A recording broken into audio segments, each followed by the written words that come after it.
to those of you joining us on YouTube. So glad you are tuning in. Today's theme is do no harm. Do no harm. So today we are beginning a 3-part series on John Wesley's 3 simple rules, and I'll tell you a little bit about him and the rules in just a moment. So for the next 3 weeks, it'll be kind of like a 3-book or a 3-movie series. If you see them all, it can be helpful in connecting the themes, but they can each stand alone with their own theme as well. So a brief history lesson. John Wesley was the founder of the Methodist movement, a movement born out of resistance to the practices of the Church of England in the 1700s. Wesley was quite a forward-thinking man of his day and believed that individual religion was equally important to social religion of the day, and that both were necessary. Wesleyan theology continues to guide Methodist doctrine and thought today. Now, Wesley was a brilliant man on many levels, but for our purposes here, we're going to be focusing on what are referred to as Wesley's 3 simple rules. These were designed to guide individuals in their daily interactions and decisions. These rules provide a clear and accessible framework for ethical living and spiritual practice, encouraging individuals to act with kindness, integrity, and love in all aspects of their lives. So the 3 simple rules are do no harm, do good, and stay in love with God, which we're going to amend to remain connected to your higher power. So today's focus is, as promised, do no harm. Now at first, do no harm seems like a no-brainer for most of us, because I'm guessing that none of us woke up this morning and said, how can I cause harm today? Oh, and if you did, please see me after. We need to talk about it. As you may imagine, it's a bit more complicated than that, with the major standout being that harm is harm, even if it's unintentional. Maxwell Perkins, a famous book editor, wrote these words: "One of my deepest convictions is that the terrible harms that are done in this world are not done by deliberately evil people.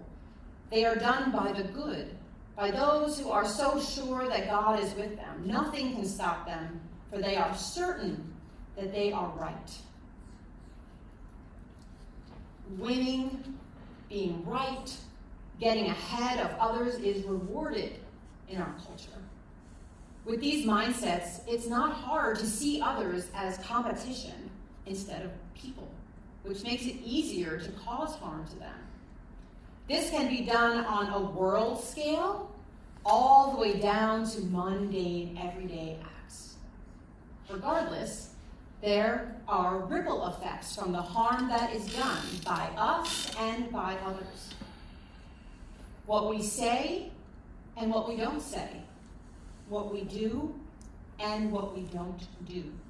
These all have an impact. Now, we might not be able to control the harm others are doing, and that is deeply painful. However, we do our part because we can control what harm we do, but that takes reflection, care, and empathy. So this is about what we should refrain from doing, which is perpetrating harm in any form to other people, to ourselves, or to nature. The first question is to look back and ask, where have I done harm in my life? Where have I perpetrated harm? And this isn't about self-flagellation and punishment. It's about honesty. James Baldwin states, "Not everything that is faced can be changed, but nothing can be changed until it is faced." It's about confronting patterns and behaviors that keep us stuck in a cycle of pain and harm. It's about learning from our past so that we can have better relationships and more meaningful present and future. Another question to keep at the ready is, am I about to do harm with this action or these words? Now this one's tricky because it requires us to practice the pause and think carefully before we speak or act. to take a beat and think about the possible consequences of our words or actions. Now, we can't predict every outcome, but if there's the possibility to harm ourselves, another person, or nature, don't say it or don't do it. This can be a very difficult thing to put into practice, but with time, it can be incorporated into how we operate. So, difficult, but not impossible. Another action we can take in this realm is to listen. Listen to the person in front of us. What are they really saying? Dial up the compassion and empathy. Listen to your gut. Listen to your higher power. The last question to ask is, do my future plans contain potential harm? If we are hatching an agenda in our mind, it's important to examine it from every angle for possible harm to others, ourselves, or nature. Now, you might be thinking, well, geez, Kristen, it sounds like I'm going to be spending a lot of time reflecting on my past, thinking about speaking or acting, and examining my future plans. You are correct. When we take time to learn from the past, pause before acting or speaking on impulse, and craft our life in a way that has integrity, we are not only going to inflict much less harm all around, but continue to cultivate a habit of intentionality and love. It sounds like a win-win. I mean, we can't go wrong with love.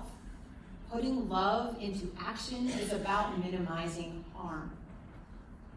This can look like self-love, loving another person, loving humanity in general, loving the earth and its creatures, or loving our higher power. And imagine if every person participated in this, how different the world would be. We can do our small but crucial part to contribute to the ideal, with the understanding that we are imperfect human beings. Do no harm is indeed a simple rule, but it is not easy to live out necessarily. It will take some keen awareness, intentionality, and commitment on our part, because do no harm asks us to examine ourselves and our actions with radical honesty. It requires us to employ empathy. How might our words or actions make others feel? How might our actions impact the environment? How might our own thinking affect us? All of these require us to take a beat and think before we speak or act. It's not easy. I'm not trying to tell you that it is. As mentioned, it is a practice that we will most likely need to cultivate. So when we think about the steps, we talk about making a list of all those we've harmed, that looking back piece, making amends for that harm whenever possible. These are the biggies in our life, possible obstacles that can prevent us from moving forward. Then we talk about doing step 10s daily, reflecting on the day and when we were wrong, promptly admitted it, and apologized for what we said or did. This is the daily cleanup of our harm, not letting it build up, keeping it top of mind in all that we are doing and not doing. And although John Wesley's ideal is do no harm, and that is the goal, we aren't going to do this perfectly. We're not robots. We are human beings who have bad days and bad moments, and we mess up. There is grace for that. And if we are working our program, we take responsibility and we make amends. And over time, we improve in that area. No progress, not perfection. Retired Bishop Reuben Job has written a small book on Wesley's 3 simple rules, and he writes that by contrast to what our instincts might have us do, doing no harm demands a reversal, a radical trust in a higher power's presence power, wisdom, and guidance, not our own, and a radical obedience to a higher power's leadership. Reverend Anna Blynn Cole frames it like this: doing no harm is about adopting a posture of humility and peace. It means acknowledging that our first instincts are not always the best instincts. Our rightness is not always as right as we think. We do not always know best. The thing about do no harm is that it's about what we can control right now. It's not about others.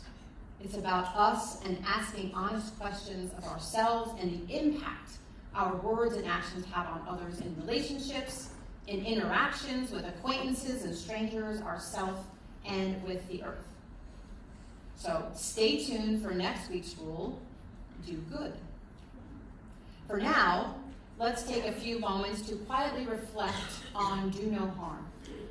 Was there something that stuck out to you today about this theme?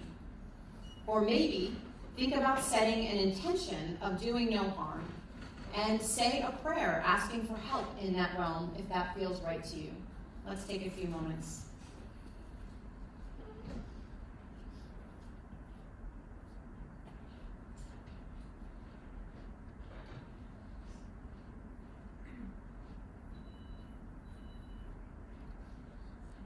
Amen.